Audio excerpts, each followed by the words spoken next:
And I did invite a few other people in, some of the regulars that come in on my streams. So we'll see who jumps in tonight. I think Eric Weathers said that he would probably jump in. Every show I'm on, he's on. Yeah. He's always, it makes sense. Like, he's full-time lettering. And so for him, it's like, you got to get on those streams. I think everyone does, but I'm struggling because I have a full-time job plus all this stuff. So it's kind of like, I don't know. Oh, okay. Making it work. So, but yeah, it's a good time. Anyway, Graham, it's great to have you on the show. Well, thank you. It's great to be here. Welcome to Sweetcast. And we'll kind of have people come in here. We have Ronald is already saying ya boy. Ya boy. Ya boy. All right. We're getting in. We're going to look at your book. And I heard you call it the Canoe, and I thought of canoe, and that rhymes. So that's how I remember it. Oh, okay. So I think that works. Charlie Snogans, welcome to the stream. Hello, Hello, how Charlie. you guys doing tonight? Graham, nice to meet you, man. Nice to meet you, sir. How's everything going tonight? I'm a big fan. Oh, thank you. Thank you. It's fun to be here. Doing great.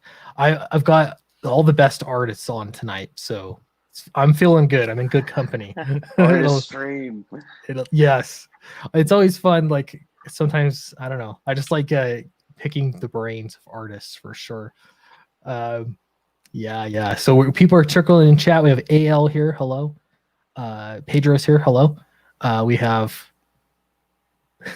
Thistle Lord. Oh, we'll go with that. Hello. Welcome. Psy Lord. Oh, yeah.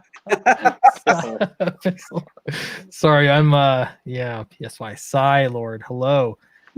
Someone's gonna make that account name then sometime. Trevor Nelson's here. The Canuck. Psy Lord. Let's see. Trevor's here. Jay Dread. Hello. He says, Graham Nolan, we want more Monster Island. Excellent. There we I go. want to do more Monster Island. Can't wait for the Expendables. That sort of, I guess, I'm curious about the Expendables. Mm-hmm. Well, I mean, so I'm going to sort of take it back here a little bit, but you've known Chuck Dixon for a long time, right? Oh, yeah. So Chuck Dixon knew Sylvester Stallone. I don't know how all this worked out, but how can you tell us about how the idea was presented to you to do a book for the Expendables? Yeah, Chuck was talking to Stallone, and Stallone was telling him this idea for a story that he had that would never get made because it would just be too expensive. It's called The Expendables Go to Hell. And Chuck said, well, who has the printing rights? Who has the rights to do comics? And Stallone says, well, I do. And he says, well, what if we were to do it as a graphic novel, that kind of thing?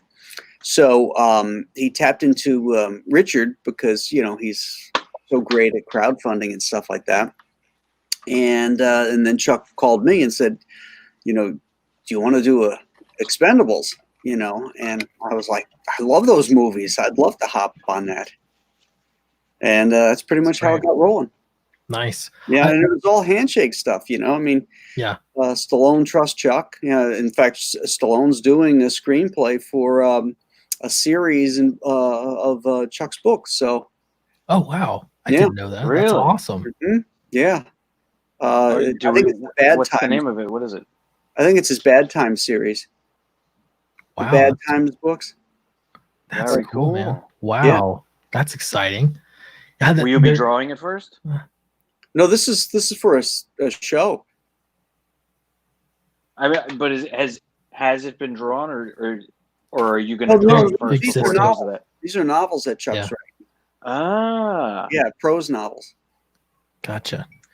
That's really exciting. That's some of the cool thing about making comics is that I don't know. I picture Hollywood is that it's, I don't know, all these secret meetings and you have to get approval and all this red tape and all this kind of stuff. Mm-hmm. But then comics, it's like you can do some of the biggest comic books and it's like a handshake deal, like you say. Like it's just, oh, here's the guy that owns the rights. The budget doesn't really matter. You can do anything in comics. So right. It just doesn't matter. Doesn't So cost any more to have people sitting at a dining room table as it does to blow up a universe. right. So you might as well go big and blow something Blow up. up the universe. Absolutely. Oh, that's really cool. So meeting Richard, your boy, I just have to call him your boy Zach. I'm so used to that. But on the books, he's Richard Meyer. So it just throws me off. He's got two names as far as I'm concerned. My wife was extraordinarily confused for the first, the whole year that any of this was going on, because my son and I were reading the old Sergeant Fury and the Howling Commandos, and all he wanted to know was, what was his rank? And so in one way, we were always referring to him only as, I'm making drawings for Sergeant Meyer. And then when I would tell stories about him, about what was happening, and try and explain to my wife, well, he's your boy Zach. And then the Richardson. So for a year, she was just thinking, I don't know who you're working with. I can't figure out who this person is. Let's get all these aliases. Yeah. Stick with Sergeant Meyer. It's clear. Yeah, you know who he is. I like that. No, that's cool. He's been somebody. I mean, I have a lot of respect for him, just in his crowdfunding success, and I mean, he has unpopular opinions, I think, in the comic book industry, and he's just like, I don't care, and so really, he inadvertently has gotten me into doing the whole YouTube thing. Which is great. So I owe him a lot, even though he doesn't directly, he has no idea, but he really has, he's helped me a lot, quite a bit, just by watching what he's been doing. So it's cool to see him succeeding and, working with people like Graham Nolan and Chuck Dixon and, Charlie Snogans and Aaron Alfecci getting new talent. And it's just cool to see things growing with his publishing company. So really, really cool. I haven't bought it yet, but the book that they just put out, him and Kelsey, that looks phenomenal. We should look at that too. I saw the cover that Kelsey did. It looks great. I can't wait to see more stuff. I haven't had a chance to really get into it. I know it's out there, but I haven't looked at it yet, really. So my understanding is it's black and white. I have the tab open. It's Do As You're Told, The Ballad of No. I left it open as a tab on my iPad. So I will go back and buy it tonight. Cool. It just looks fantastic. Is that on Graham? Yes. Okay. Yeah, and it's a quick black and white. I think it's just 26 or 30 pages.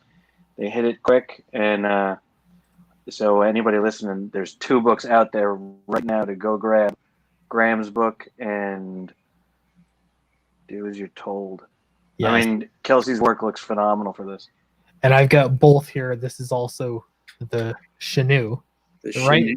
Does it rhyme with canoe? Did I get that right? It does. Canoe? All right. Okay. The Canoe. I'll say God bless you. That's right.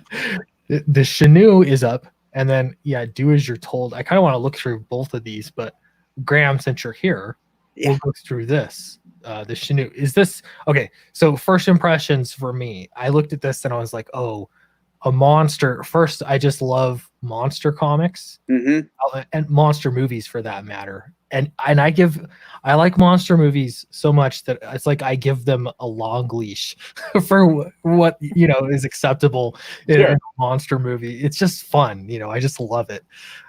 So this to me, I immediately was like, okay, monster comic, Abominable Snowman. Is that sort of the right angle here? Not necessarily Abominable Snowman, more like a Wendigo type of thing, because it's a Native American creature. Love it. Nice. Give us the pitch. What's this about?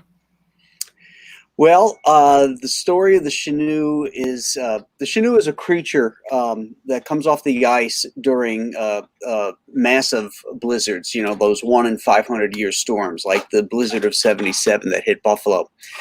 He was once a man, and he scarred his soul so badly through cannibalism that he was reduced to this creature. And so he comes off the ice during these snowstorms to feed on the hearts of men, to try and reclaim the warmth that he can never know. And he came off the ice in 1977, but this is modern day. So he comes off the ice now, and there's a group of people that are trapped in a house, and the Chenoo is hunting them. So it's a really great story of terror and of claustrophobic terror, as people are in this house being hunted by this creature. I love it. I heard you say maybe that some of the mood maybe is inspired from The Thing. Is that correct? I don't know if I'm just making No. It was inspired from The Fog. The Fog. Okay, great. Yeah, where the pirate ghosts would come in with the fog.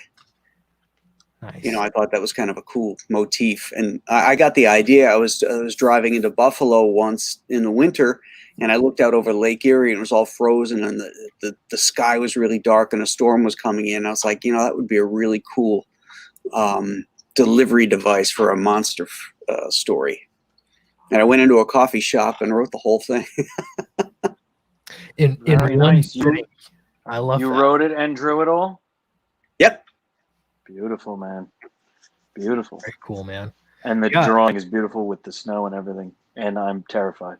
Watch the video. There's Are you a Buffalo man? Or I live you here. look like a Florida guy. I am. Well, I grew up in Florida.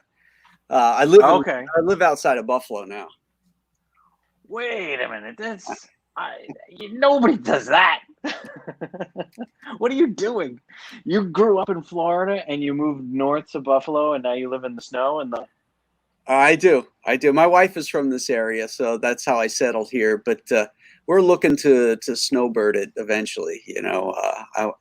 I like it up here. Like, the fishing is great in the summertime, and the weather is great in the summertime, and the fall is great and everything. But after like January 1st, bam, I want to head south. Go back to Florida. That's the dream. Yeah, and then come back like in May for bass fishing. Oh, cool. Nice. Well, this is super impressive. Is this your first crowdfunding campaign? It is. It's the first one I've ever done by myself. The Monster Island books, Ominous Press ran that campaign on Kickstarter, but this is the first one that I've done completely on my own. Nice. Super impressive. 759 backers. I already backed this. I know I lost track of my backer number, but yeah, this was one that I thought, it looked great. Your reputation precedes you, and so yeah, to me this was a no-brainer. It's like, all right, and it's one of those ones where I know it's going to be good, and so I didn't really read too much into the campaign, which you could tell I should have done a little bit more research, but I just like, it's going to be good, so I just want to like enjoy it when I get it. That's a part of the fun. So if you're thinking about getting a comic book, check out the Chenoo. Can we play the video? That's a great idea. Let me I've got to remove this and then re-add it to stop sharing, then add it. I hear a crying child. Who's that? Not me. That's a girl that refuses to sleep. I've got She one of refuses to those sleep. too. Share audio. There we go. Unreal. It's I'll funny. mute for when the video comes. Oh, up. you're fine. It's not even that loud, really, but it was just faint because it got quiet. No. All right. She started screaming last night at 3:30 in the morning. Oh, I wanted to put her in a torpedo tube and shoot her out of the house. Yeah. But is that an option? They've got- frowned upon. they might have rules against that. I don't know. Yeah. It's funny because you think like, oh, I'm past the baby stage, so I can sleep, but that's not really accurate. Yeah. Wait till they get to the teenager stage, and you're up all night wondering where the hell they are. Yeah. Yeah. Yeah. I'm not quite there yet, but I remember being on the other end of that growing up. Does 3 match the teenage years, Graham? You've had teenagers? No, nothing matches the teenagers. Teenage is worse than 3? Oh, yeah. Yeah. Yeah. My wife keeps using the phrase she's a 3-nager. That's why she's acting like that. Okay. You're saying teenager, it makes 3 look like a cakewalk? Yeah. Right now, you're just dealing with a little bit of lack of sleep. Teenagers, it's a whole nother worry level. Well, now that we're all terrified. Yeah. Now, survived. that's real terror. All mine are grown. All right, I'll mute so Maybe that's so even there's better. no screaming, unless you want the screaming during the You're video. good. I'll It mute might actually Good add. background. It might actually add to the Yeah. ambiance. All right, here we go. Wilhelm scream. Good evening. Tonight's big story centers on the state of emergency declared this morning in Buffalo. Between 4,000 and 5,000 cars said to be abandoned on city streets. Buffalo is still very much a city under siege. Space's wind whips the snow into 30-foot drifts. Niagara Falls Air Base, one of their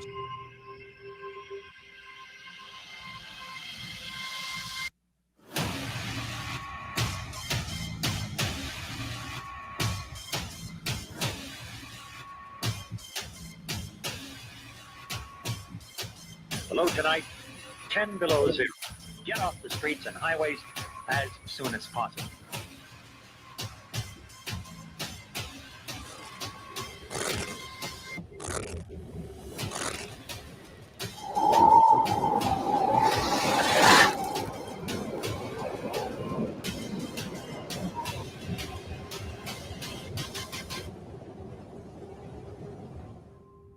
I got to give a shout out to Nick Grosh, who created that video.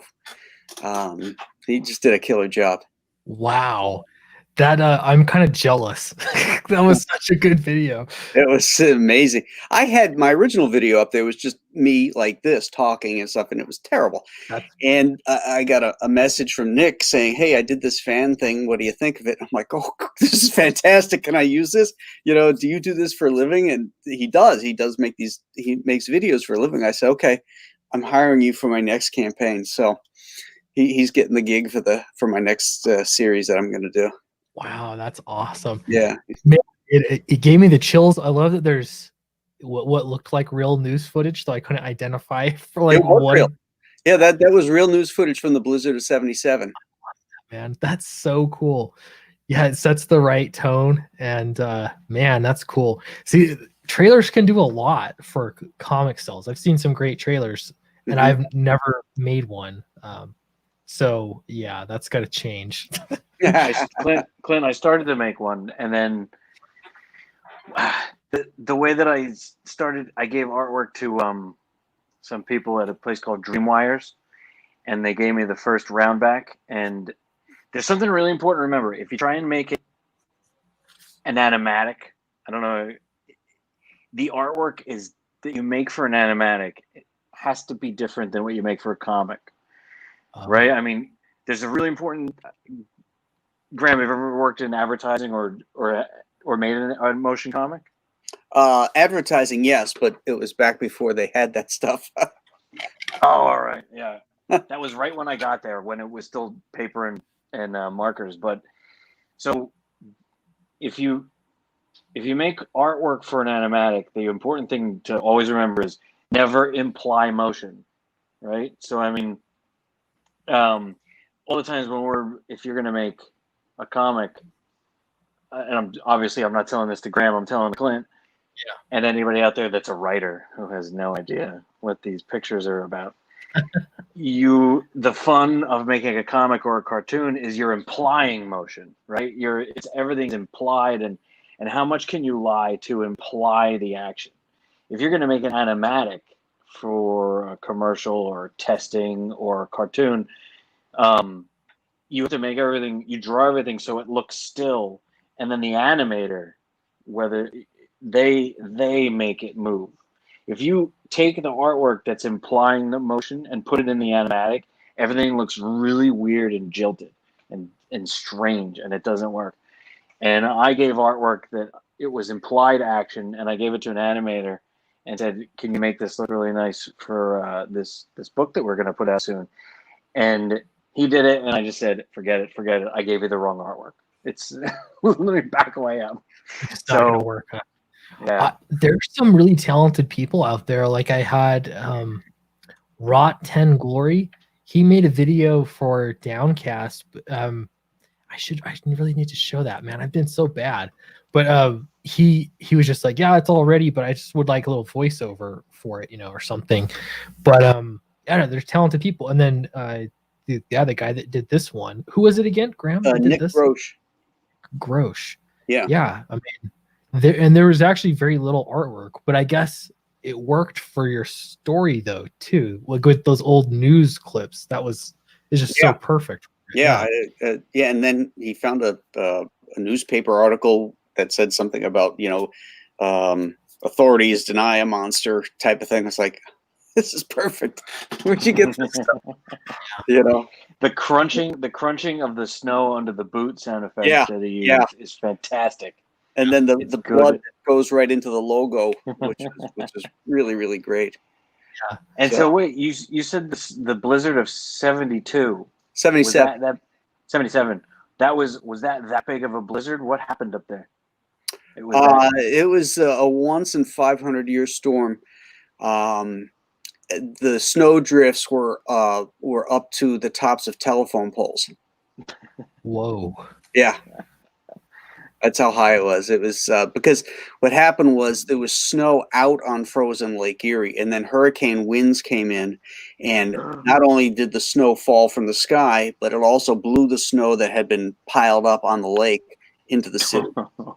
So it went on for 3 days. I didn't live there. I was in nice sunny Florida when it happened, but but my wife lived through it. Yeah. It makes for good story fodder. I like that. Yeah. Well, there's a lyric in his Jimmy Buffett song where he talks about, they're freezing up in Buffalo, stuck in their cars, and I'm lying here beneath the sun and the stars. Well, that was me. Nice. That's great. Yeah, so check out Graham Nolan's The Chenoo. I posted the link in the chat. I'm going to do it again, too. And if you're a moderator, don't hesitate to spam this link. We'll see if we can help this thing move. Here's a question. He says, Clint Stoker, any relation to Bram?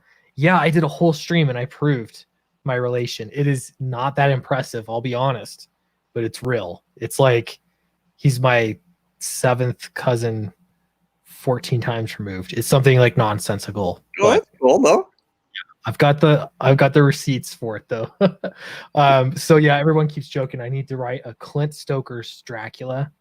So someday that's coming. We're gonna do a comic, and it'll be great, I'm sure.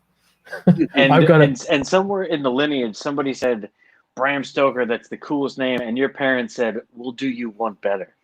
We'll name him Clint Stoker. Yes, and it's the greatest name in the world. Graham, when Clint and I were hashing out our story, all I kept saying was, can we just name him Clint Stoker? Can that just be the character?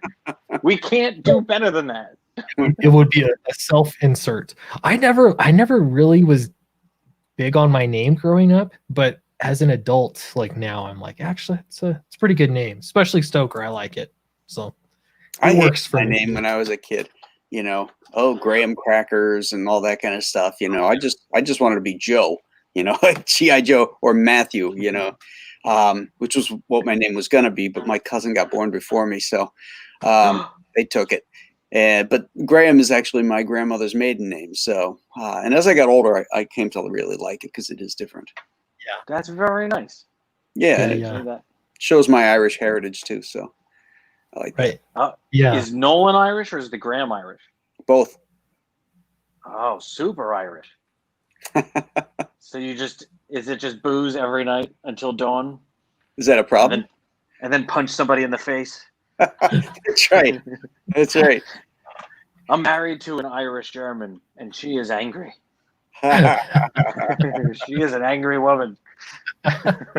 There is no getting around it. Yeah, my wife is German, so my kids are all Irish German. All right, so you've made them. What do you do? How do you get around this anger? They've got super livers.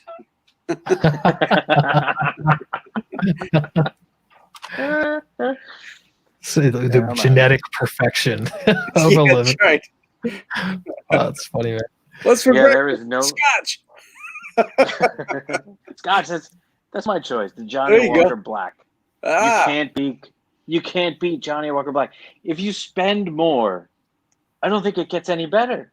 I mean, here and there you can get a single malt that's fantastic, but for the money for Johnny Walker Black, it's perfect. I'm a bourbon guy. I like bourbon. What's your choice? I have a few that I like. One of my go-tos is Woodford Reserve. I like that one. Very nice. Basil Hayden is another one I like. Oh yeah.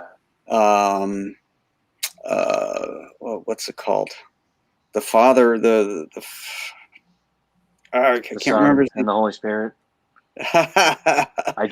It's the guy who originated the burnt casks. I just finished the bottle too. Macallan. No, that's a Scotch. It'll come to me. Sorry, I have no help at all. The one that people keep giving me because they know I drink Scotch, but I think, is it a bourbon or is it Scotch? I can't even remember it. Elijah Craig. That's it, Elijah Craig. That's what I was That's the saying. one you're talking about. That's a bourbon. That's a bourbon. Yep. That's the one that's 180 proof or something. I Well, almost just poured myself one. I put the kids to bed, I pour the drink, then I come over here to talk to you guys. And it's drinks with pals after work. Nice. Look at that page. Look at yeah. So is I'm Kelsey looking. drawing his own. This is Kelsey. So I better go up to the top here again.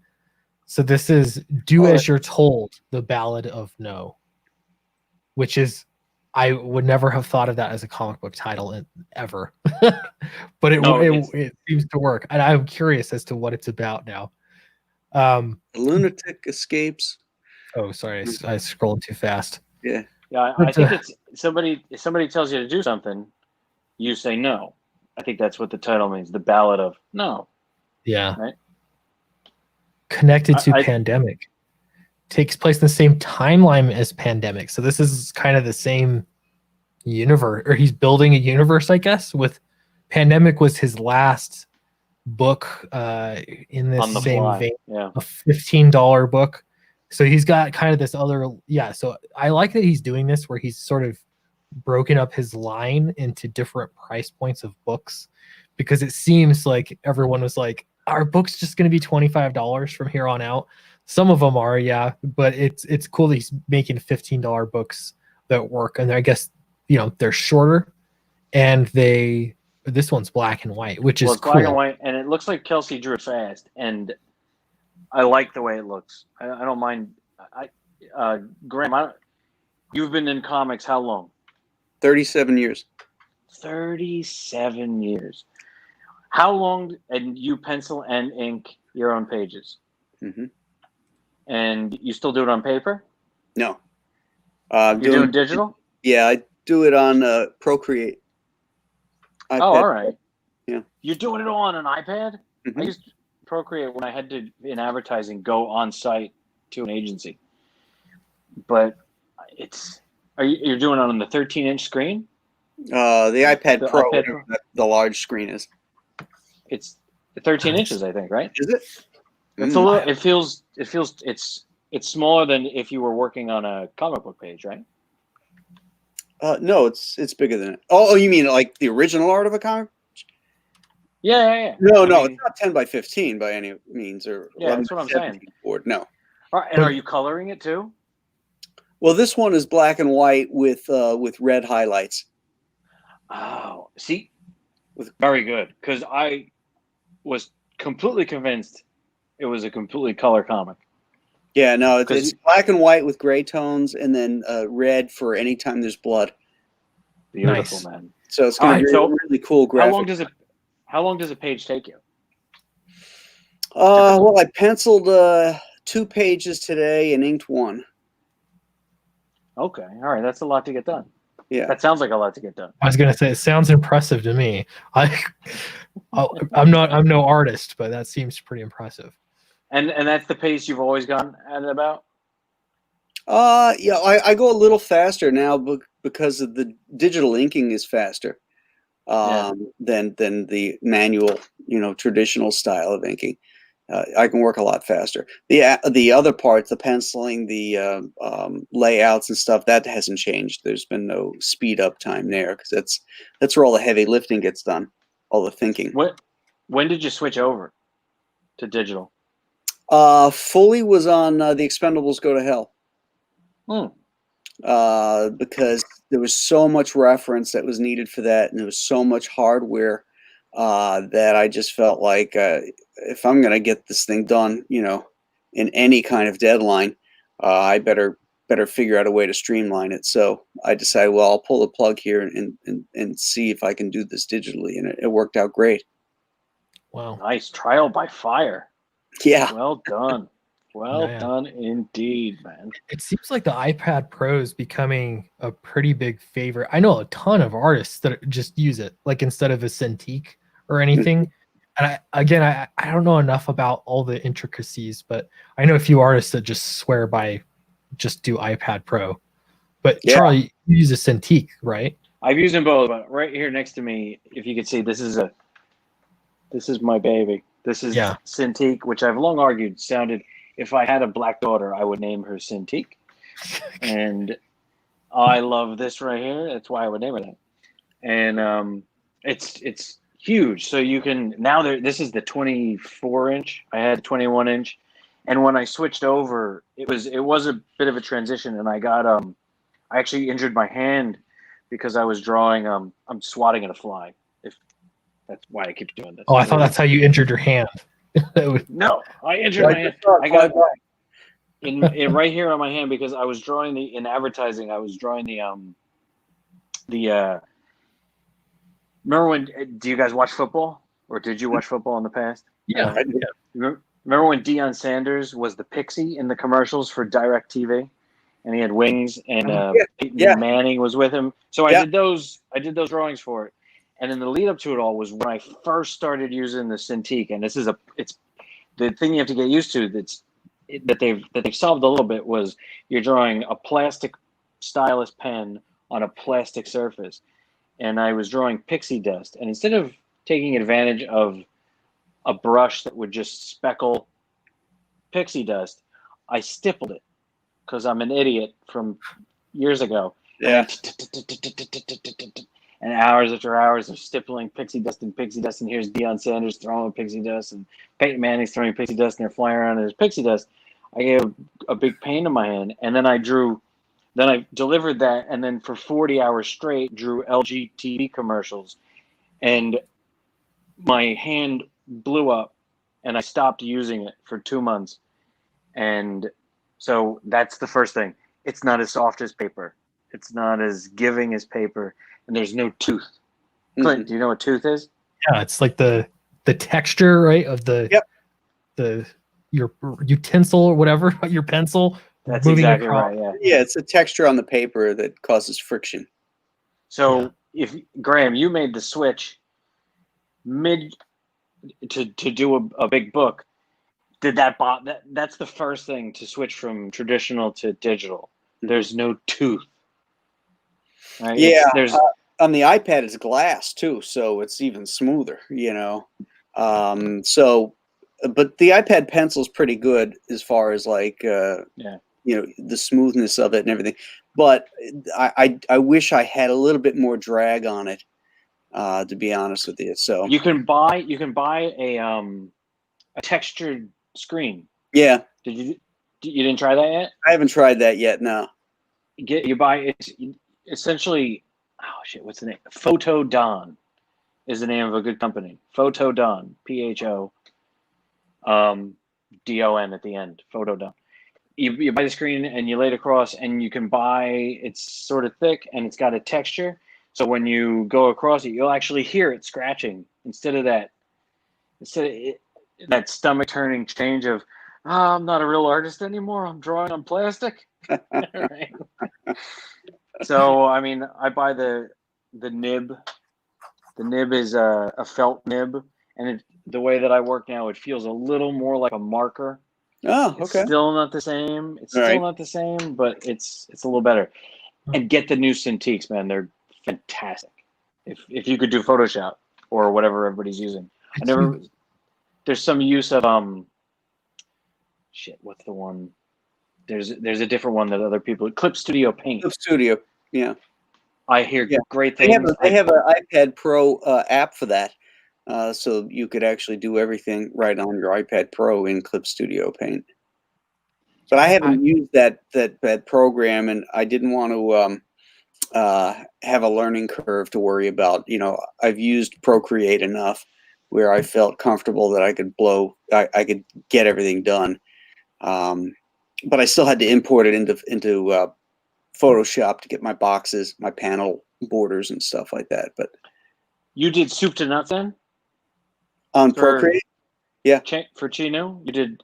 So you drew it in Procreate, and then you brought it into Photoshop, and you completed all the boxes and all the. Yeah, that's how I'm working on it. And you lettered it too? No, I have a letterer. Was it Eric Weathers? I'm assuming. It's Carlos Manguel who did Bane Conquest for me. A different guy.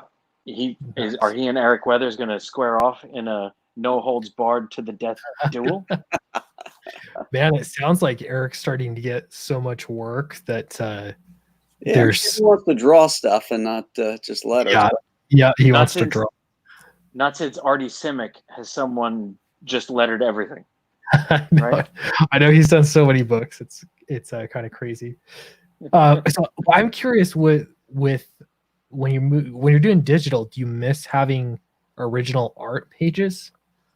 Yeah, I mean, that is the downside, that you don't have the secondary market. But I stopped selling my art about 20 years ago. I've got flat folders and FedEx boxes filled with stuff. I mean, I really don't need more.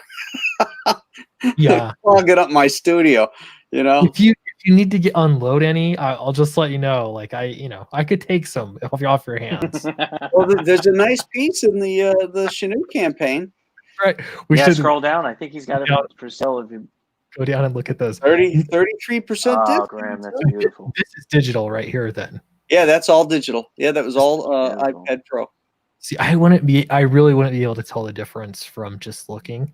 But then obviously, I mean, these are scans, so we have that. But I mean, just looking at the black and that's original there. That's the piece I was talking about. That's a really, really nice Bane piece. that is beautiful. So great. Ah, Speaking of implied motion, look at that. there it is. There's all the implications. Yeah, his spine is like just being bent right over. I love that. Man, this Beautiful. When did you draw that? What year? I think it's dated on top if you scroll it. Maybe on it's top. bottom. I want to say 98. This one was 1991 here. This one quite 91. It must be I think it's like 98. nice. That's so It's cool. Tom Palmer inking too. I love that. Legendary Tom Palmer. Really cool. So was these he are all your- selling too. Was he your choice to ink over you? What's that? Did he usually ink over your work? No, Tom was mostly at Marvel. He came over to DC for a few years after he had a falling out with Marvel. And I was actually the first guy he inked at DC on a issue of Detective Comics. And I loved it. So when Chuck and I decided to do this series, this was a mini series, Bane of the Demon. I wanted Tom to do it.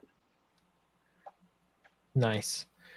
And when you're is part of the process that because you're working digitally, you can ink your own stuff, or were you inking your own stuff even before you just made the switch? Oh yeah, I've been inking my own stuff now for close to 20 years.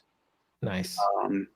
When you're working for Marvel and DC, a lot of the times, it's a monthly periodical, so it's hard to maintain a monthly schedule, particularly back then when I was working for them.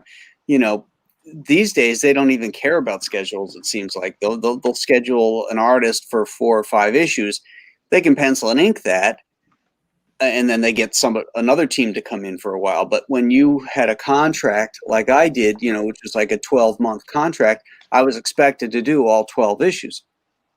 And it's hard to do pencil and ink 12 issues in a row. Especially the page count was higher back then too. It was 22 pages a story versus 20 that they have now. It's 20 now? I didn't even know that. Yeah, it's been 20 for a while now. So so because of that aspect, we usually had inkers, to go over the pencils. But after I got out of comics and went into comic strips, where I inked my own work, I decided I'm never going to go back. When did you switch to strips?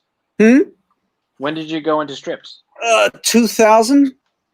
I worked for King Features. I illustrated Rex Morgan, MD, and the Sunday Phantom strip for King Features. Yeah. So, and then the difference now is when it's a crowdfunding campaign, your schedule is just nowhere near as packed, I imagine. Is that how, because you're inking too, you're doing a lot? What did it look like for the Expendables, for example? That's a big project, but you had a little bit more time, I'm assuming. Like, it was just not quite as cramped as it would be working for Marvel or DC. Yeah. Richard had some target dates that he wanted to hit, and if I could hit them, I would. If I couldn't, I told him not going to be done in time. I mean, that was very labor intensive, that book. So I mean, it was one of the hardest projects I ever did because of the amount of reference and stuff that was involved in it. But I'm really proud of it. I think it came out really amazing. So it was worth the efforts and stuff, and helped me grow digitally. And I learned a lot from doing it. Learned a lot about crowdfunding too. So it helped make the Chinook crowdfunding a little bit more successful than had I gone into it blind. Absolutely. Yeah, that makes sense. I like the idea, the sort of new model, I guess, or as I'm sort of developing my own publishing company and schedule, I'm like trying to figure out what's the ideal, the ultimate goal for publishing, and I just don't see monthly books making a lot of sense.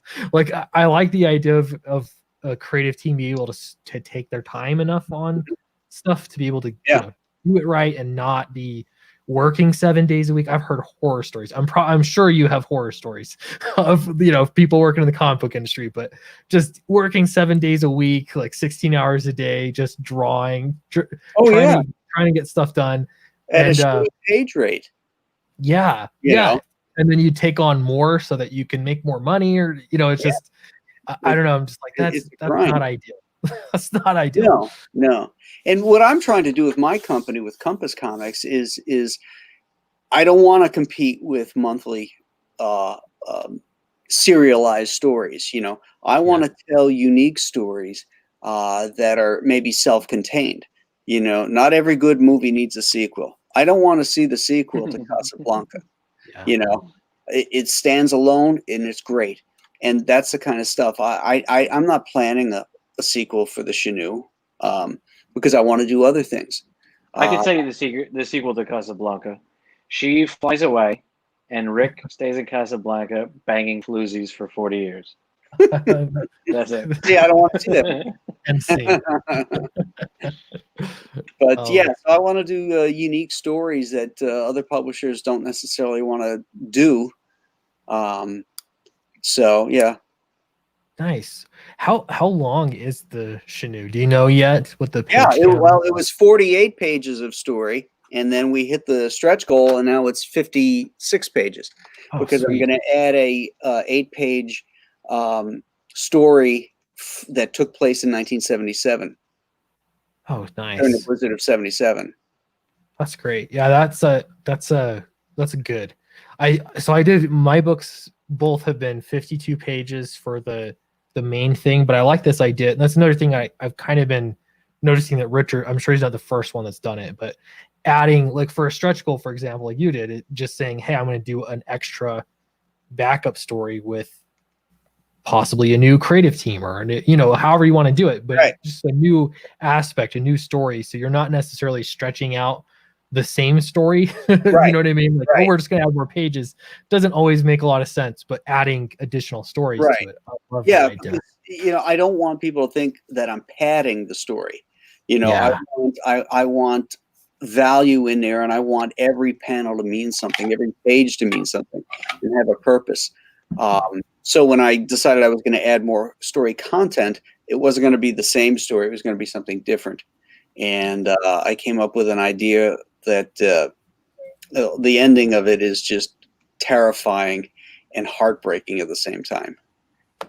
Wow. I'm excited for this thing. It's going to be I almost good. didn't want to ask: is there possibility of redemption for the cannibal?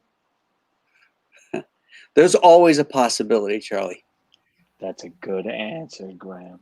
Thank you. Possibilities always exist. That just made me want to buy the book even more. As I didn't think I could want to buy it more, and now I want to buy it even And more. now you Nailed it. Love it. Posted the link again. I always get nervous about refreshing this, but I'm just going to casually refresh it and see. Okay, it hasn't gone up, but guess what? 759. There's a nice round number, which is 760. So if somebody wants to be that backer, now's your chance to people, look be at this great comic. the public hero. $25, you get a 56-page comic. You get your name listed in the book. You get the book signed. You get a sticker. You get a bookmark. I mean, how can you beat that? That's a great deal. Can't. And there's also original art that you're adding, which currently, so you've got and one a trading card too. I forgot about that. trading card. Yeah, you just keep getting more. I mean, as it gets bigger, then you have more stretch goals and everything. I love that. This one too. This original art. That's the first drawing of the Chenoo right there. I love that. That's So, cool. if this thing really takes off, becomes a movie or something, you could own the original first drawing of the creature. There's something about that. In fact, so like I had Kevin Eastman on the stream one time. He was wearing one of these hats, and I was like, "Where did you just have one, or where did you get it?" And he's like, "It's all I sell on my website." So I got it, but it has the first. I don't know if you can see that, the very first Ninja Turtle drawing, like where he sketched it up. It's kind of, it's iconic if you're super into Ninja Turtles like I am. But I was like, "Oh, that's so cool!" Like, so there's something about having that. The first drawing that may or may not, I don't know if your character's changed much at all, you know what I mean, from the first time, but there's something fun about what's the original concept that sort of sprung out of your hand, as you're drawing. So exactly. I love that. I have the first drawing of Bane. Oh wow, that's cool. Yeah, it's in a sketchbook, and it's about 99% right. Nice. Yeah. So I'm curious to ask a little bit about that.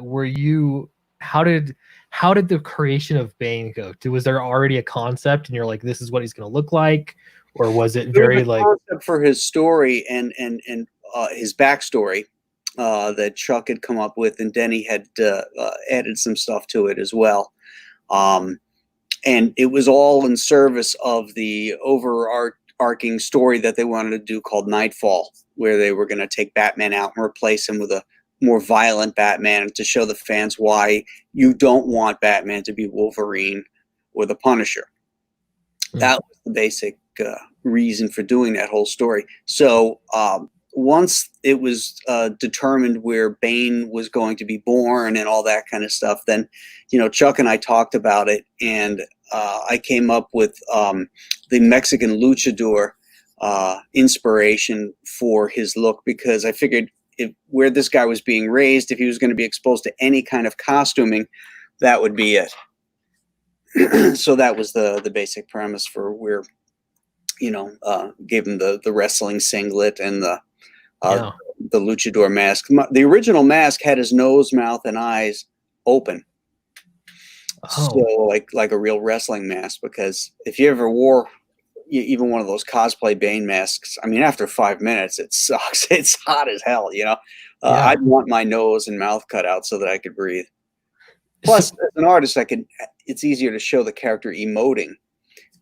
So I thought from that standpoint, it would work better, but editorial decided they wanted it more mysterious, and so they closed it up. Okay. So is it interesting to see how Bane evolves, like in film and everything? Does that bother you? Like, I think the first, Bane in Batman, that was the worst Batman movie in my opinion.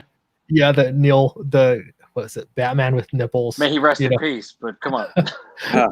But the like his, I feel like it was a little bit more, it looked like Bane, but then you have all the way to the most recent rendition of Bane where he's got like the gas mask thing, and I don't know, how does that, like, seeing your character evolve, is that weird to you? Is it like, they didn't get it right, or is it kind of one of those things where it doesn't matter, you just kind of have to let it go? They've never gotten it right. I mean, except for the animated series. Actually, a couple animated series, I like the versions of Bane, but none of the live action they've gotten right. They haven't gotten Batman right in the live action, really. I mean, not since Adam West, really.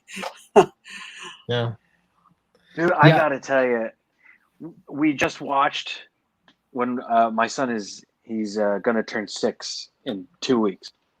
We watched the Adam West Batman, and it is perfect for a 5-year-old. It is the greatest show on earth for a 5-year-old, because to me and my wife, we're watching it and we're saying, this is the funniest show that's ever been made. And to our son, it's the most serious, amazing thing that it could possibly be. And as long as you don't interfere and say it's funny, he's golden. He just loves it. Mm-hmm. And then here, maybe Graham, you could, because I think everybody grows up reading some Batman, right? You almost can't get away from it. It's there. But I was all Marvel top to bottom, right? And with my son, as a 5-year-old, we read the John Byrne Fantastic Four, the Jack Kirby Fantastic Four, and the Kirby and Stan Lee Howling Commando. So we could read World War II. He could get his head around that. Mm-hmm. And then we even read the Steranko Shield and Kirby and Lee Shield and the Spider-Man Romita stuff. And I thought, all right, you're almost 6. Maybe we could do some Batman, but I don't know. So I went with Neil Adams Batman first. We'll do some Neil Adams Batman. We got 2 stories in, and he sort of said, this is too much. He was sort of scared by it. So he's not 6, scared by Batman. And as I'm reading, even I'm thinking, this is different from what Lee and Kirby were doing. And I can't even identify what it was. It was the realism of the drawing. The kid, your kid relates to the cartooniness of Kirby and Romita, that were using cartooning techniques, versus Adams that was using advertising style of drawing, of realism, a faux realism, if you will, and made it scarier, I think. Mm-hmm. Although Kirby scared me when I was a kid. I remember Kirby's aggressive. His lines were aggressive. Power of this stuff. It was a cover for Fear #2, and it was a guy in a sewer running towards the reader, and this monster that was above that had torn up the street, and he's reaching down for the guy as he's running towards us, and it was like this sense of mass for this creature as it was reaching towards this guy. It was like, wow, this is really cool. Scared me. What was Fear #2? I've never seen that. It was a collection of the old Tales of Suspense, Tales to Astonish stuff.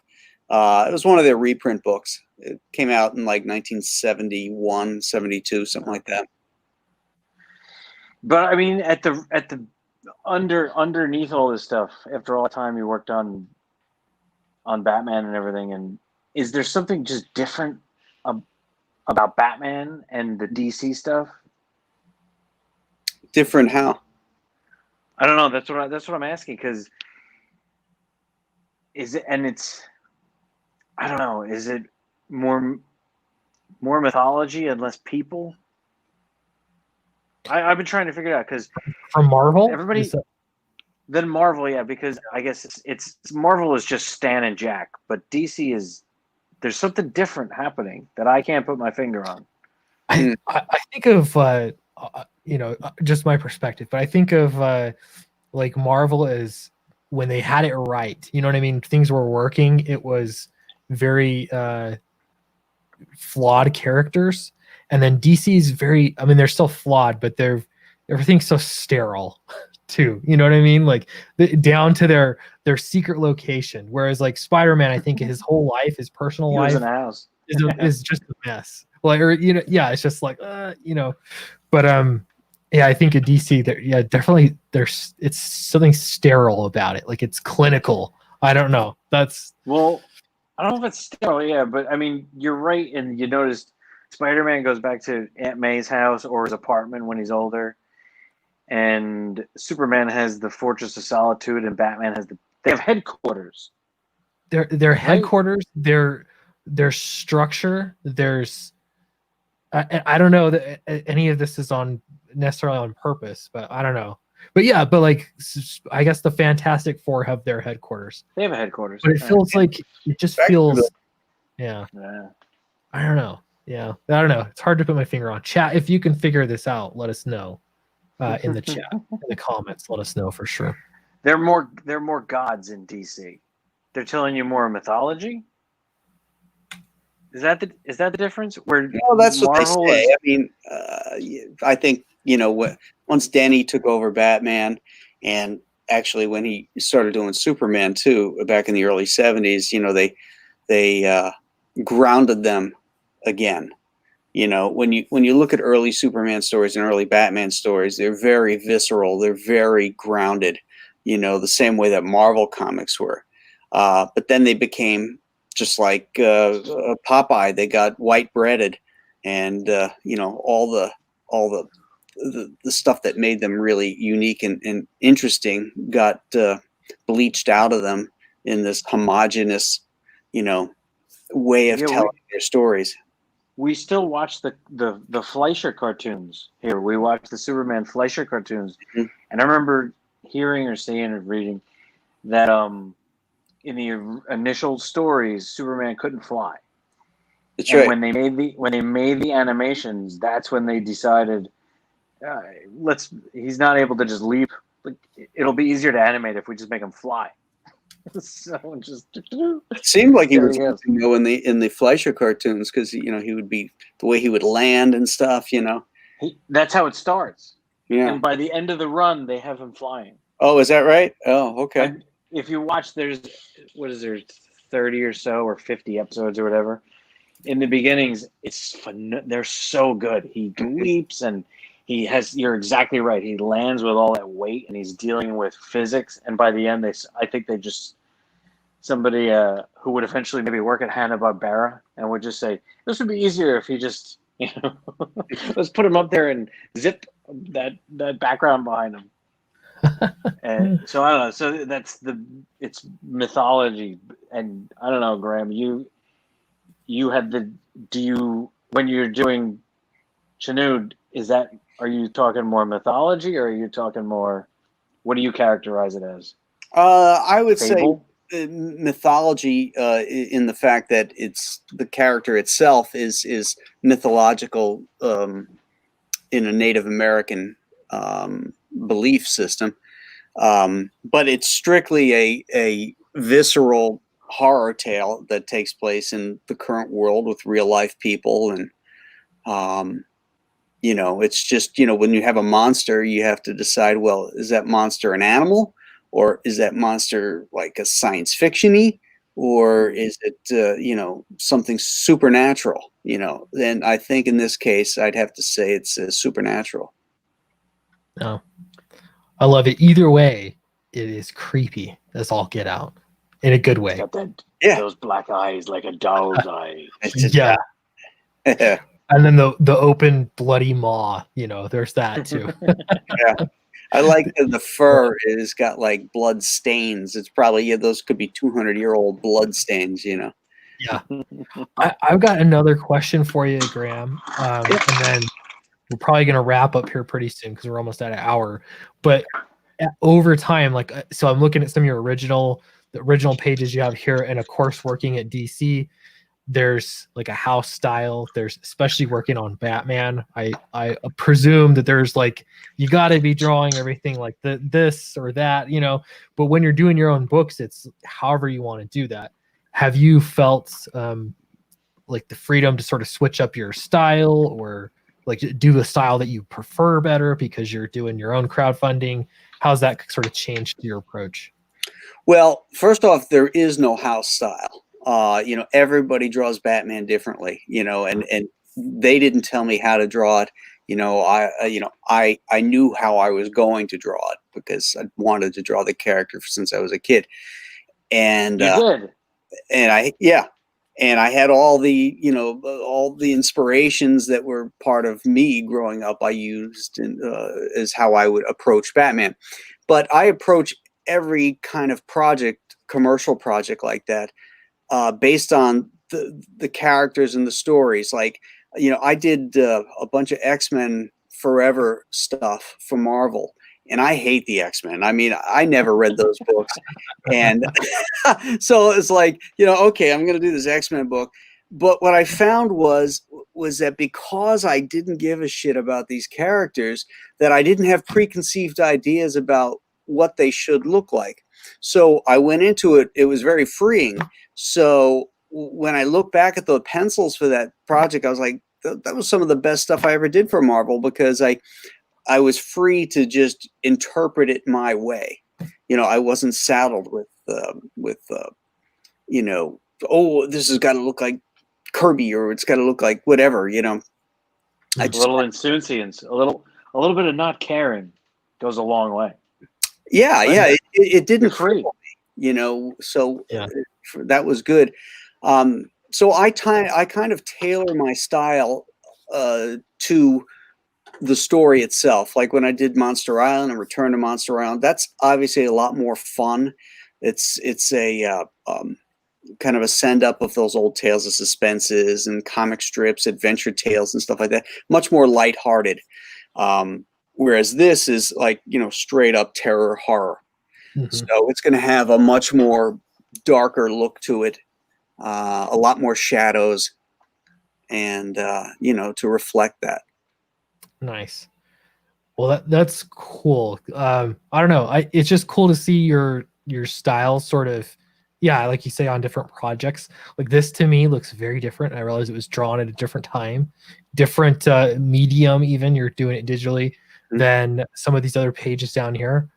But to me, this is what I love about comics, especially indie comics, is that there's just so much variety in style. It's what you get. Why illustration is so great, and why I love comics. Like, film and TV are great, but they can't replace the organic nature of it. Somebody actually illustrating it and making that art, putting a style into it. It's really cool to look at. Well, it's Yeah, also man. one of the few art forms that's storytelling based that can be done by a single person. It's a very personal art form, because a cartoonist can write and draw a complete story, and it makes it very. I think it makes it very pure when it's that way. And that's the cool thing about these crowdfunding too, is that it's allowing younger artists that have not been able to break into, the gulags, to get their stories out there. So you loved your time at DC. You know what? I did love my time at DC because it was a different regime. They really, Dick Giordano, who was he was just one of the greatest, and he came up through the ranks. I mean, he was in the trenches. He knew what it was like to be a freelancer. So when they started instituting some of these policies about art returns and royalties and all that kind of stuff, it's because he and Paul Levitz and Jeanette, they understood what that was like. But now it's so corporate, and they'll just, when they're done with it, there's no loyalty. They'll shit can you, and whereas back then, like Jim Aparo, was still working on Batman and Detective, and he was at the end of his career. Didn't have any real royalty books because he was working on Brave and Bold, and they didn't have royalties back then. And when it came to doing Batman 500. they were talking about, having the new team take over at number 500, and it was going to be, I think Doug mentioned Mike Manley, and but they wanted Jim to have that. They wanted him to have that 500 issue because it was a ton of royalties, which really helped him with his retirement. And DC made sure that he got that book. Was it Neil Adams that fought for that? No, it was nobody had to fight for it. It was Paul Levitz and Denny O'Neil, and I mean, I've always heard, maybe I've heard it from Neil Adams telling stories, that it was Neil Adams that fought for artists to be able to get those rights back, right? He fought for the Superman creators, so that was his campaign, where Siegel and Schuster were having a hard time financially. So he started a campaign as like save the creators of Superman. So I think maybe that's what you're thinking with Neil Adams. Maybe. Hey everyone. Sorry, Mark, I don't know if I did it to you again, but I look at the backstage and there you are. So I hope you weren't waiting for a long time. It was only an hour, my friend. It's not right at the beginning. I know it wasn't that long because I was nervous I was going to leave Eric out, but great to have you in art again. I'm just surrounded by all these fantastic artists. This is quite a stream to be in. Yeah, I mean, you should put yourself in the middle of us, and then you can be surrounded by. That's right. Yeah. Yeah. I'm not sure how to change the order. I don't know if I can, but we can do the Brady Bunch style, I guess. And there we go. Just there you go. Yeah. Cool. And just so everyone knows, I posted the link for Fatal in the chat. This is my book with Charlie Snogans. I got to point the correct direction diagonally down there. There's Charlie. And oh man, I'm so excited about this book. I've been working at the campaign, getting pricing for things, which the nice thing is, now I've done this will be my third campaign. It's I get the gist of it, but I'm trying to get the perfect tier that everyone wants and pricing it appropriately. So yeah, I think start, Clint, would be calling it the perfect tier. That would be a good start. I like that idea. The perfect tier. How can you say no to it? It's the perfect tier. I know, it's the perfect tier. Yeah. It sells itself. I'm going to need 2 of those. Yeah, exactly. You should have the retailer version of the perfect tier. It's called the near perfect tier for retail. Well, I was just thinking, because they order in bulk, so you could have the perfect tier. Yeah, man, I've done retailer tiers before, and I have never had anybody buy them where they're buying 10 books at a time. Maybe that's too many. I don't know, but I've been retail tiers on mine, and I think I've got 3 takers on it. Oh, nice. Retailer level. Not as much as I thought, though. I thought the retailers would appreciate it and more of them would jump on it. But, because you're still getting the book signed and everything, so it still has more value than, just, a comic out of a box that's coming from Diamond, I don't know. I think there's some hesitation or reluctance from retailers to fully embrace the crowdfunding model. I think you ever hear this, Graham? Do they see you as the enemy? I was on a panel once with retailers, and I was the crowdfunding voice in the room, I guess. And I was kind of surprised at how many people were. Well, I don't know. It would just depend on the group of people we had, but some were very I don't like the direction that crowdfunding is going because it cuts out retailers. Well, if you're brick and mortar, it's heresy, right? I mean, well, I go to the store. I could just go to Graham Nolan and get it directly from the guy. Yeah, right. Brick and mortar. Somebody made this comparison. They said Steve Jeppy, Diamond Comics, and retailers. It's like buying into a franchise of McDonald's. So basically, when you have a franchise, you can't think for yourself. You can't order somebody else's beef. You can't order other people's designs or packaging or whatever. You have to buy straight from the corporate, the corporate center. So what comics has become for these retailers is their comfort zone. they have the catalog and they just order straight from the catalog. So basically, Diamond is just like the corporate entity, like McDonald's. So they're basically telling all the retailers what to order because it's all in this nice little neat package that is the distributor catalog. But what happens is whenever something like, well, if Graham's going to sell, like a retail, tier or whatever it is, this stuff doesn't fit into that norm. You know what I mean? It doesn't fit into that package anymore. So I think it blows their minds because they're not used to thinking for themselves or for their own business model or their own store. So they kind of just conform to the corporate model, which is Diamond and the catalog. So when I heard it like that, I was like, holy crap, I think that makes a lot of sense, It's a little. I think the other thing too for retailers is it's hard for them to justify the cost because if you're buying it from me and you're getting the book signed and everything, there's a relationship there too.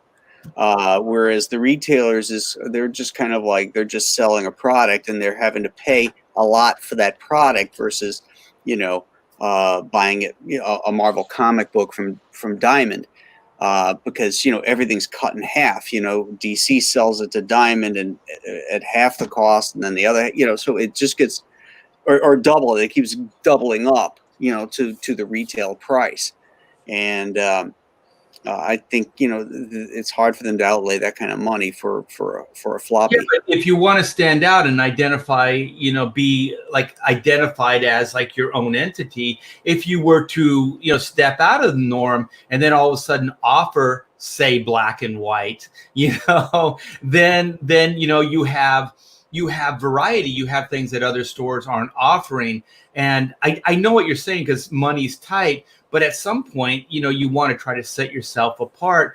And like you were saying as well, Graham, that these are collectibles. Like, you know what I mean? These things are, you get the signatures, you get all the bells and whistles and things that come along with it. So it's more than just, ordering from a catalog. So Right. It's going to take a little bit of a leap of faith, but, it can happen. And as long as people like you and the last campaign, Black and White, I offered a retailer, tier as well, because I do want to support the retailer and I do want to give them at least the option that that they're not being excluded, from the party. We want everybody to be part of, what we're doing.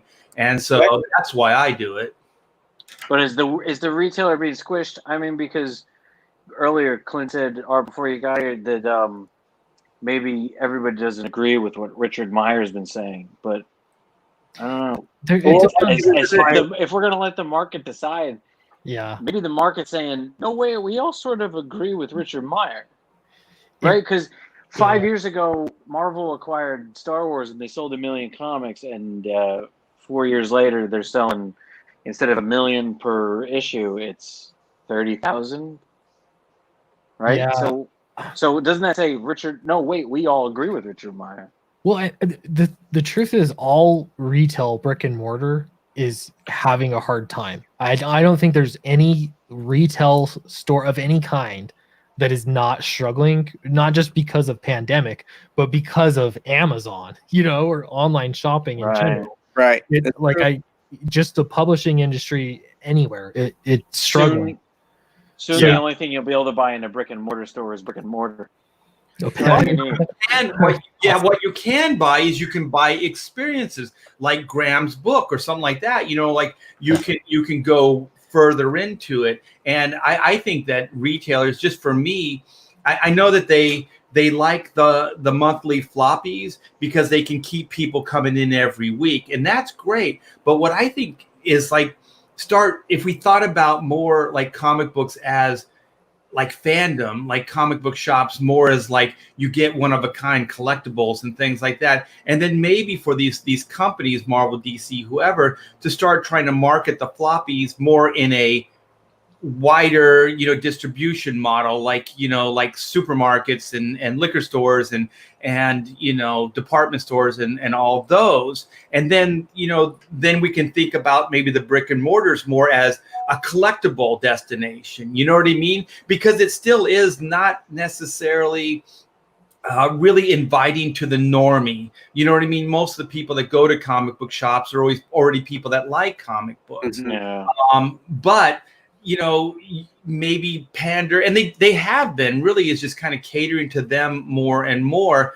But maybe the answer is more collectibles, more like high end stuff that you can't get anywhere else, like the stuff that we're doing at Comicsgate and with Indiegogo. I don't know, maybe, you know. Well, I Well think said. one of the advantage is that you really just can't put a price on, is the interaction that you Yeah. have as a crowdfunder with your audience. You're directly, your backers are now right there on your page, and they can ask you questions. They have direct access to you through the whole campaign and even after the campaign. Right. Yeah. So I think that really goes a long way in making it successful, is making sure that customer service, that you treat them as the important wheel in the machine that they are, and you engage with them, socially. I think that's a really great aspect of it, and I really enjoy that when people comment on my thing. I love to hear from them. I love the interplay. I love the interaction. I answer every single one of them. Yeah. You haven't called them all racist yet? What are you doing, Graham? Get Well, I on. haven't called one yet, so. Well, also, Grant, you remember when you had no interaction, where Marvel would get all the letters. Like, I don't even know if they write letters anymore, but there was a time when there was the Marvel bullpen and they would write letters, and DC had theirs as well. But we never were privy to those letters. We never, even if they were addressed to us, we never got them. So we never knew what people were thinking. We never knew what people wanted. We never had an idea of anything. We were completely in the dark. But like you said, Graham, and that's why I'm digging this, like being on, Clint's show right now and talking to you guys and hanging out with the chat is, hell, man, we're bringing this directly to the people. You know what I mean? These are the people that like comic books. These are the people that are supporting these books. And this is Dick Tracy shit, man. We got our little like Dick Tracy, camera here, and we're hanging out directly real time with people, and we're talking about comic books. I mean, Yeah. For me, I'm old enough to know like this is almost like a miracle. This is a miracle kind of shit. Right. That we're doing right now. So I take full advantage of it. And there isn't a day that goes by that I don't like go, whoa, man, I'm talking right to the person that may want to buy my book. Right. So the craziest thing, like hearing you say that, is like from my perspective, it was like I was trying to break into comics, and you guys know what that feels like, everyone's story is different, but it was like trying to get into comics, and it's just so hard to get noticed because you got nothing to go. I've written a couple novels, but as a writer, especially as a writer, yeah. Because I don't understand how any writer gets noticed. Because notice me. Here's a page with letters. It was hard enough to do it the way that I did it, which was just, I've started a YouTube channel where I'm going to talk about comic book news. And here's a link. You can download my free ebook of a novel I wrote. It's not even a comic, but the fact that now it's like, oh, there's an audience of people that are willing to take chances on new creators, back legendary creators that have already been making books. That, you know what I mean? Like they're just out there looking for good comics, and I think, like you say, the experience of being part of the project, and you get emotionally invested, and it feels good when you see that campaign. You help, push and promote, or you backed that thing on day one, and now it's it's $45,000 now, and the campaign still has 11 days left to go. That there's something fun and exciting about it. And then on my end too, I'm we're talking about how amazing this is in comics, and I'm someone that 2 years ago, I'm not much anybody now, but I was really nobody then. And now here I've got Graham Nolan, Charlie Snogans, RT Bear, like we're all chatting it up now, So it's so cool to be able to, you get on YouTube and just start talking to people, and that's the people watching and the people backing the books. They're the ones that decide. Those are the gatekeepers. They're gonna decide. And Clint, get this. This is just the beginning. Yeah. This is just the start, man. I guarantee you this is going to blow up, and this is scaring the shit out of the entire industry. Just stuff that we're doing right now. Graham knows it, man. You can see the writing on the wall. This is pretty killer. Game changer. I mean, I'll tell you, I was getting really, really down on comics. I mean, all I ever wanted to do from the time I was 12 years old was do comics. And then I'd go up to like Walden Books and I'd look at the trade paperbacks and stuff, and it would just be a sea of mediocrity. It was the same shit, the same overcoloring, the same stories. You know, I couldn't tell one from the other, and I'd walk away from there like just browbeaten, like, you know. And then I got to go over to like the cartoon section to look at some Charles Schultz stuff, or you know, just to say, oh, okay, here's some great cartooning. And then I'd see what Marvel and DC is publishing and what their characters have turned into. And it's like, oh my God, it's all I ever wanted to do. And these people have ruined it. You know, the people that are up there now and the gatekeepers that are up there have just ruined it for me. And then I'm like, well, I'm not going to let other people determine, you know, what I can or cannot do. I'm going to do my own. So I'm going to do the kind of stories I think people want to see. I want to do the kind of stories I want. The pluses, as far as I see it, those same people who were stomping on those things that we kind of loved as kids, and Graham, you worked on for years, and Art, you worked on for years, because they've stomped on it so badly. I don't want to stop them. Keep stomping, keep going, keep ruining it, because they've opened up a lane so wide. For the four of us and everybody that we talk to and chit chat with, and let's call it Comic Gate, because for years they said, oh, it's Bridgegate, or it's whatever gate they always attach to. It never made any sense to me. This makes sense to me because people are, I mean, legends. Graham Nolan and Art T-Bear can open up the gate and walk out and make their own comics and sell them directly to people. And the more those imbeciles called the fans that were there Nazis or whatever pejorative they want to assign, it's gathered steam, and it's going to be all the more power to newcomers like me and Clint and legends like you two that are going to say, there's people that still want exactly this. And here it is. Here it is. It's the worse they get, the better for us. People were trying to save it. Forget it. It's gone. Well, the thing is, spot for it. Yeah, this is the turning point, and all good stories, and even life, it gets worse before it gets better, right? Like it just freaking bottoms out, and then what comes out of that is what is truly, is amazing and exceptional, and that's what you're seeing right now. Graham and I, we've been doing this for a long, long time. I've never seen anything like this before. Image Comics, I was around for that. And most of the big movements, the Ultimates, the X-Men revival, all that stuff, the death of Superman, I was there. I didn't get to break Batman's spine, which bums me out, but I wasn't part of that because Denny O'Neil probably, I couldn't get anywhere with that guy. That's another conversation I got to have with Graham, because I don't know what kind of payola I wasn't, giving that guy. He hated you?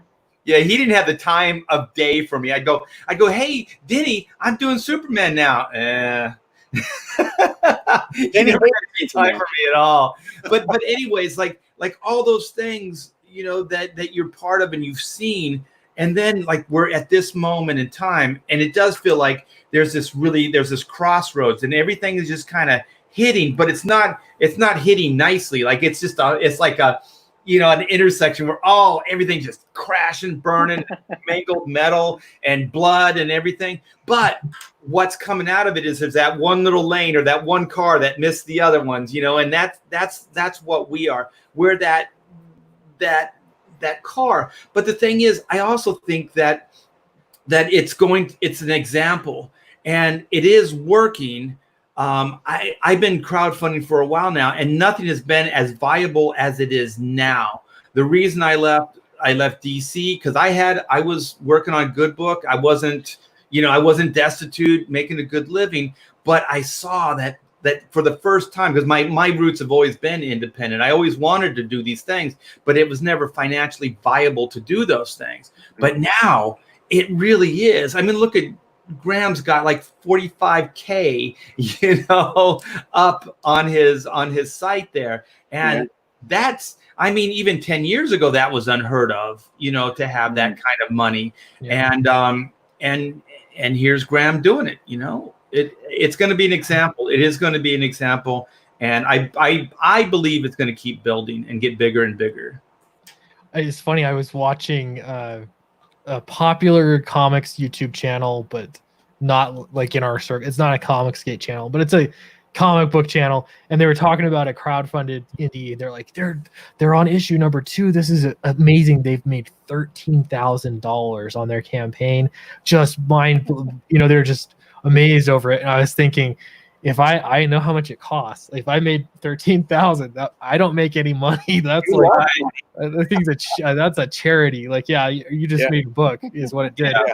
But it's just so crazy to think that, man, we've got a way to make comics and make them with some profit, and that encourages you to make more and up the quality, and you know what I mean. And so, yeah, it really is amazing.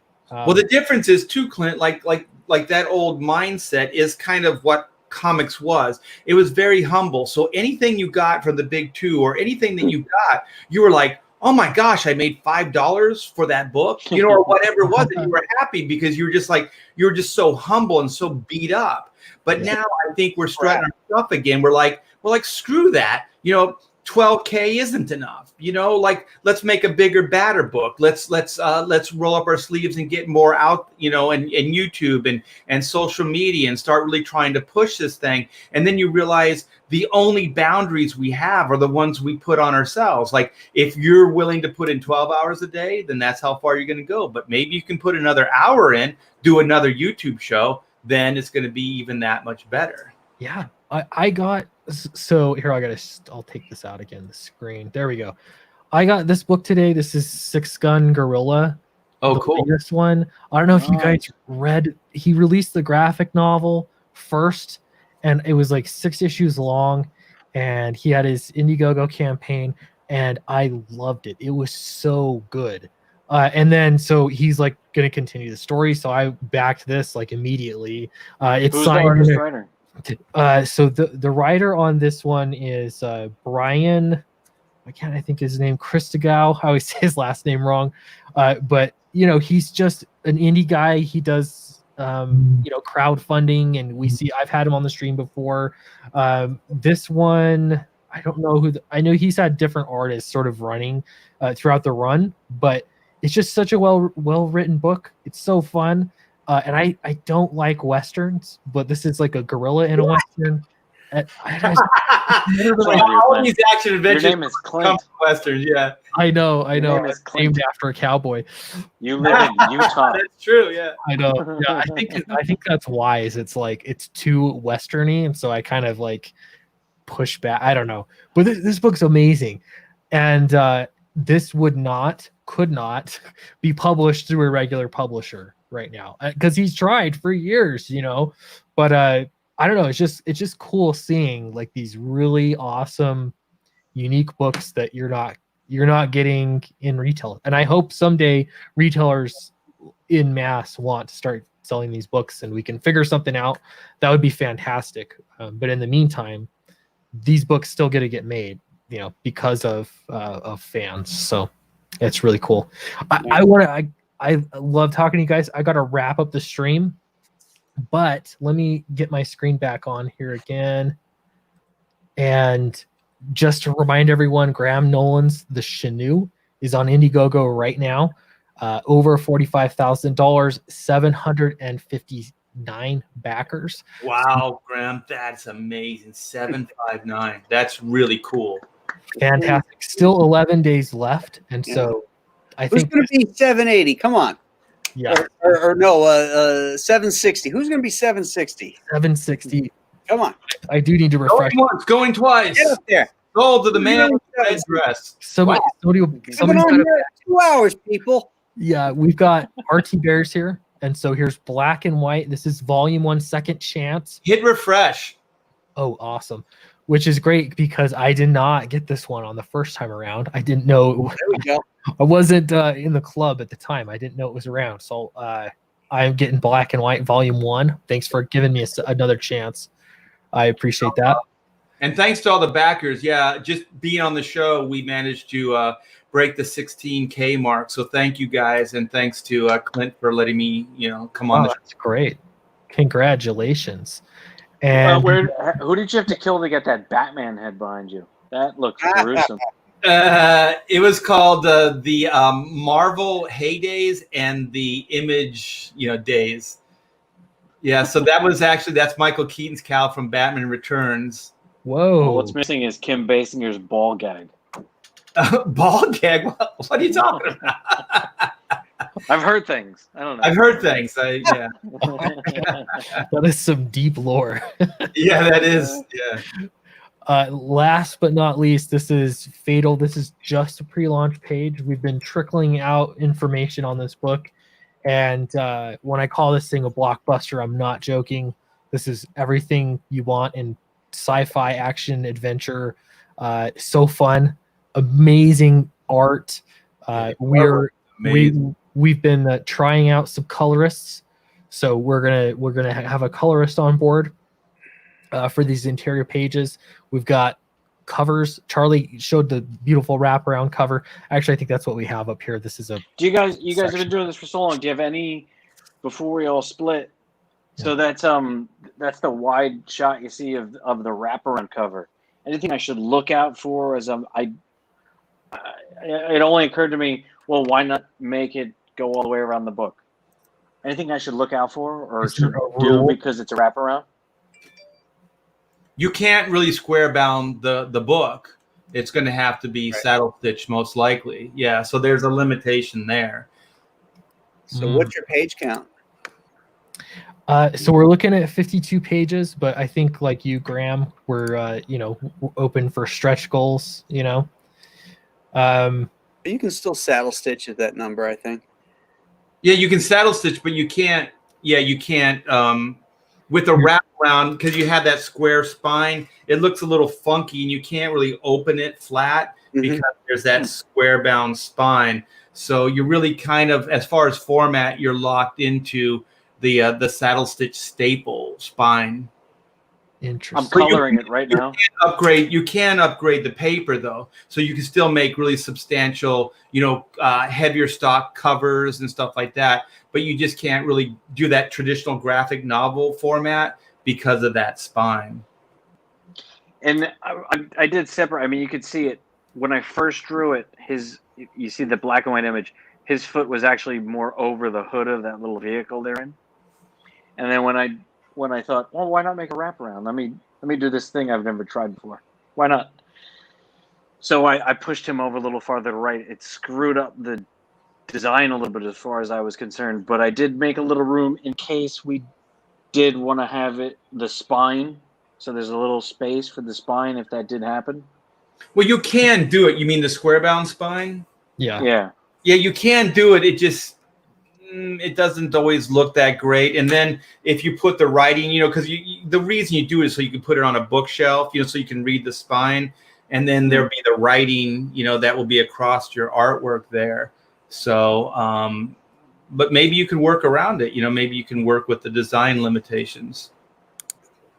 This is all stuff. Yeah, we'll have to talk about this. Yeah. I never say never. I mean, because there's clever people out there, and some people can make these things work. Yeah. I didn't consider any logistics. I just thought I want to do a wraparound, and I fired away, and then I drew it, and I said, "Look, and I drew a wraparound," and he said, "Okay, I guess."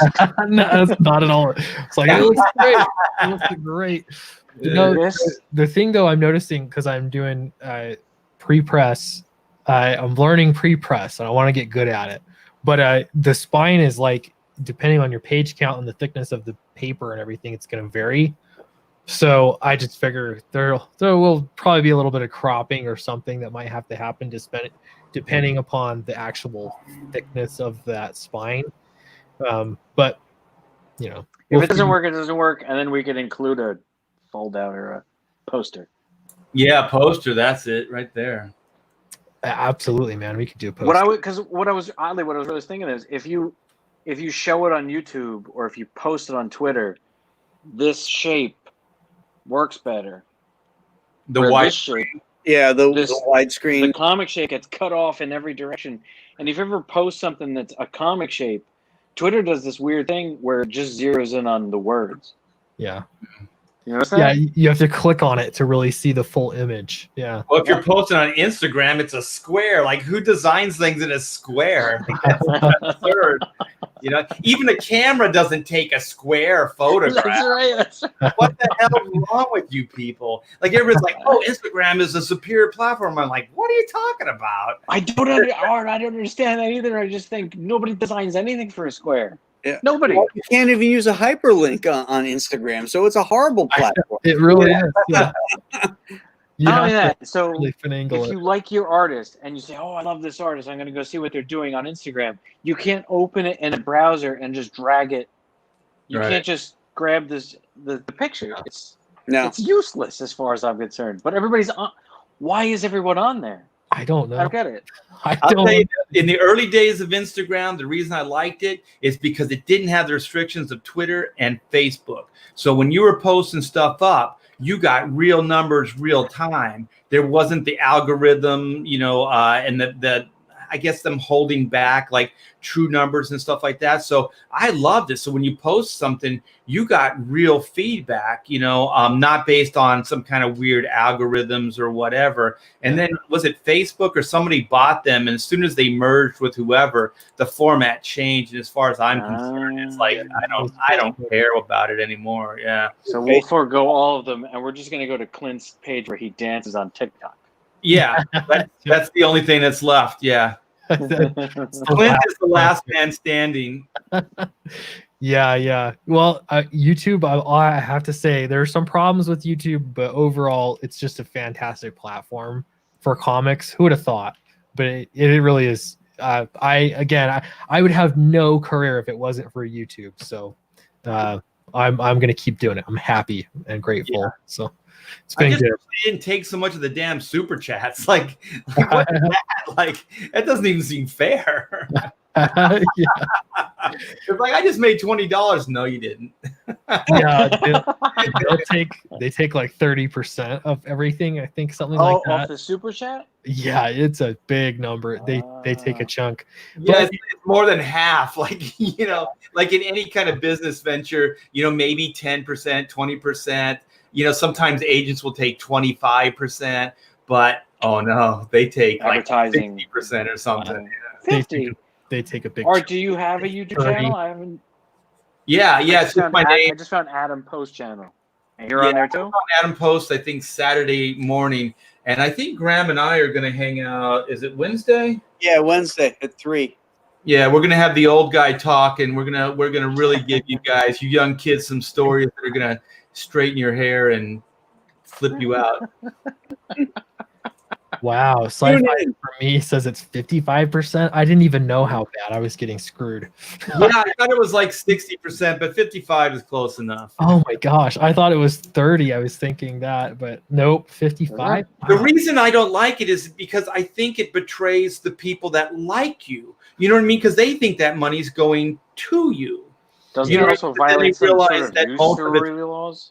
What's that? Usury? Am I saying this right? Usury laws? I don't know what those are. Yeah. Usury laws? State and local usury laws? It means you can't take too much of something that is yours. Oh, I don't know. Never heard of usury? Come on. I have, but I don't know how it relates to that. Yeah. Are we all artists? Yeah. We got to get a lawyer. Yeah. Man, it's insane. Yeah, YouTube. It's funny because YouTube makes me, especially lately, since January, they did something with their ad, like how they'll authorize you to make money on each video. And so my ad revenue, I used to make something like 100 to like 300 per month. but now it's like $30 per month. Well, Oh, Clint, no. have you looked into this? I don't know if you do this, but it sounds great. And I don't know if you have to have so many subscribers before you do this, but the membership thing, I think that's a good idea. Yeah. Because you do get a lot more of that money directly to you, right? Versus the way YouTube, for the super chats works. Yeah. So I did recently get approved for the membership. So I've actually hired a graphic designer to do the little icons. So we're getting there. But yeah, I'm excited to see how that goes, because it is more convenient for people, and then they can just support you, because that's generally when they're putting in super chats, which I'm grateful for super chats. But Is that Stone fellow? yes, Bob Stone. Bob Stone. He designed Same my name. logo for my publishing imprint, which I showed Charlie. So I'm going to start showing that around. It's going to be on the book, and I'm going to treat this thing a little bit more like a publisher. And then he also is designing these little icons for when you're a member, you get a certain icon, and then every month that you stick around, you get like upgraded icons. It's, I don't know, sort Are of. you going to have a Clint Stoker one, like your face? So it's all going to be, because my theme is kind of like 8-bit music that everyone loves to hate, and the candy. So I decided, let's look at old video games, like NES video games, like the 8-bit design, and let's do candy in that kind of look. So depending on what level you've backed at, you'll get a different kind of 8-bit candy for your icon. So You guys are both a little older. Can I ask? Were you in the Merry Marvel Marching Society. Yes, Society. Were you in that? No. Are you too young to be in that? Yeah. Oh, okay. I was hired originally to be a Romita Raider, though. Yeah, Oh, and what? I found out it doesn't really pay that much money. And then they said, well, you can be, what was it? You could be an intern. And then I was like, how much does that pay? And they're like, no, it doesn't pay anything. You should just be happy to be here at Marvel. And that's like, yeah, I was like, no, I'm going to go across the street over to DC Comics. Yeah. I got a job there, actually. And then I came back to Marvel right after that. I got a job at Marvel, too. So, like, after Marvel said, no, here's an intern job, I actually got an inking job later that same day. Oh, wow. Yeah. Never say never, you guys. Be a scrapper. Yeah, don't take no for an answer. Yeah. Absolutely. You never know. Awesome. Well, I'm going to close off the stream. Thanks, guys. Thanks for everyone for coming. Really appreciate it. Thanks to those that are watching. If you're watching this later, all the links that we've talked about are in the description of this video. And I'll see you tomorrow in another regular video. Thanks, everyone. Bye. Thanks, everyone.